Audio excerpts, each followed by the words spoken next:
One of the things I've been dealing with since last year are the mounts for the hydraulic openers on the bilge lid. They were mounted with like some 3/4 inch coarse thread, just stainless screws, and both of them pulled out. So I've gone back, got a little bigger screw, used some machine threads, put some 5200 behind it. I'm going to see if this holds.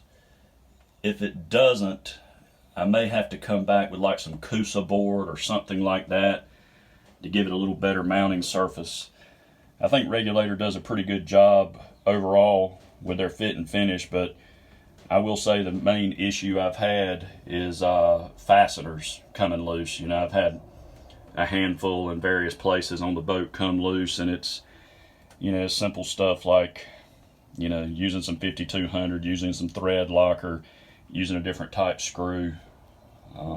So see if we can get this fixed for the summer.